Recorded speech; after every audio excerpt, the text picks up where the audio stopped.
কোন বিতর্ক? আপনারা স্বাধীনতা চাননি। কে আপনারা মানে কি? আপনি। আমি কিভাবে চাইনি? একটু শুনি, আমাকে একটা পাবলিক স্টেটমেন্ট দেখান, দেখাতে পারবেন? আপনার বাবা? আমার বাবা তো পাকিস্তান মুসলিম লীগের প্রেসিডেন্ট ছিলেন এবং প্রকাশ্যে উনি পাকিস্তানের অখণ্ডতাতে বিশ্বাস করতেন, এবার কোনো সন্দেহ নাই। কিন্তু যারা এখন মুক্তিযোদ্ধা হিসাবে দাবি করছে, তারা অক্টোবর মাস পর্যন্ত লায়ালপুর জেলে থাকাকালীন তারা কি বলে এসছেন? 29 বার বলেছেন পাকিস্তানের অখণ্ডতা বিশ্বাস করেন, 21 বার বলেছেন কোন বিচ্ছিন্নতাবাদী আন্দোলনের সঙ্গে তিনি জড়িত নন। তো আমার বাবাই দোষী হয়ে গেলেন? আমার বাবা শেখ হাসিনার বাবা হয়ে গেলেন বীর উত্তম, আর আমার বাবা হয়ে গেলেন বীর অধম। শেখ হাসিনাই চলে গেলেন বিতর্কের ঊর্ধ্বে, আর আমি বুঝি এখনো বিতর্কিত। শেখ মুজিবুর রহমান সাহেবের বড় ছেলে শেখ কামালের সঙ্গে আপনার বন্ধুত্ব ছিল? হ্যাঁ, সম্পর্ক ছিল। এমনকি আমার বাড়িতে রাতও কাটিয়েছেন লন্ডনে এই স্বাধীনতার পরও। সেই সম্পর্কের সূত্র ধরেই আপনি তরতর করে এগিয়ে গেছেন, মানে একের পর এক, মানে আপনাদের কোনো সমস্যা হয়নি? কিরকম সমস্যা হয়নি? কোনো ক্ষেত্রেই? এই যে আমার বাবার জানাজা পর্যন্ত আমাকে অ্যাটেন্ড করতে দেওয়া হয়নি, সমস্যা হয়নি। একটা রুমের মধ্যে 18 জন সদস্য, আমার পরিবারের সদস্য মাটিতে শুয়েছে দীর্ঘ 3.5 বছর। আমি যে বাড়িতে থাকি সেই বাড়ি দখল করে রেখেছিল কে? সমস্যা হয়নি? সমস্যা সম্বন্ধে আপনারা কি জানেন? আমার বাড়ির প্রত্যেকটা ফার্নিচার লুট করে নিয়ে গিয়েছিল, আপনি জানেন সমস্যা হয়নি? দর দর করে কি করেছি দেখেন। যাদের সম্বন্ধে কথা বলছেন, যাদের পক্ষে আপনি আজকে ওকালতি করছেন, আমি কারো পক্ষে নিয়ে কথা বলছি না। যে কথাগুলো আপনি বলছেন, উত্থাপিত হয়েছে, আমিও কিছু উত্থাপন করে যাই তাহলে আপনাকে, আশা করি ওগুলো সব প্রকাশ করবেন। দেখেন, যে পরিবারের সঙ্গে আপনি সম্পর্কের কথা বলছেন, ওনারা তো ধর্ম নিরপেক্ষতার চ্যাম্পিয়ন, তাই না? না, আপনি বলুন। না, ওনাদের প্রকাশ্য আওয়ামী লীগের ইয়েটা কি, ম্যানিফেস্টোটা কি? ধর্ম নিরপেক্ষতা। আরো একটা ব্যাপার আছে, পেশায়ও কিন্তু সারা জীবন কিন্তু তারা ধর্ম নিরপেক্ষ ছিল। আমার বাবার একটা পেশা ছিল, আপনার বাবারও নিশ্চয়ই একটা পেশা ছিল। কিন্তু যারা এখন এসব বড় বড় কথা বলেন, তাদের নিজেরও কোনো পেশা নেই, তাদের বাবারও কোনো পেশা ছিল না। এই যে আজকে আমাদের সমাজের দেখেন, বিভিন্ন বিশেষণযুক্ত কিছু নাম শোনা যায়, যে যারা চাঁদাবাজি করে,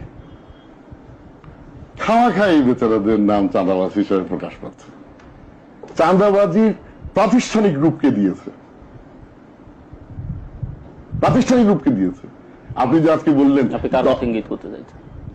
কি ইঙ্গিত করতে চাইছেন? কেন ইঙ্গিত করবো? আপনি বুঝলেন পেশার কথা বলছেন না। যারা ধর্ম নিরপেক্ষতা বিশ্বাস করে, যারা ধর্ম নিরপেক্ষতার চ্যাম্পিয়ন, তাদের কথা বলছি, যে তাদের পেশা তো নিরপেক্ষ।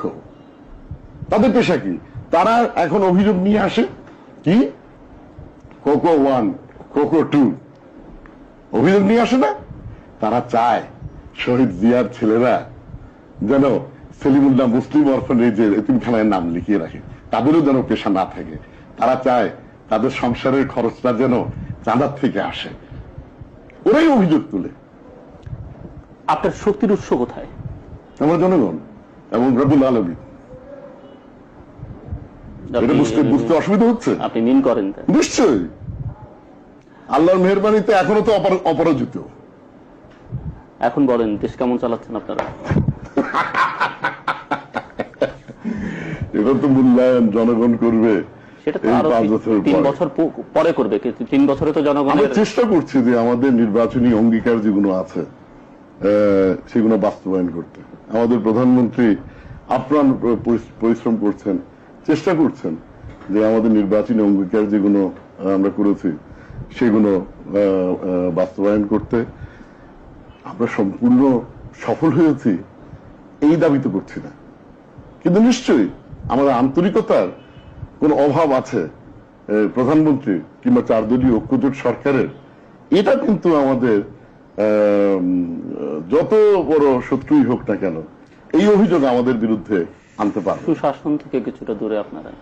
দেশকে সুশাসন থেকে Government আমি without বলবো governance। দূরে না হলেও আমরা এখনো কাছে পৌঁছাতে পারিনি, এবং কাছে পৌঁছানোর চেষ্টায় আমরা লিপ্ত আছি।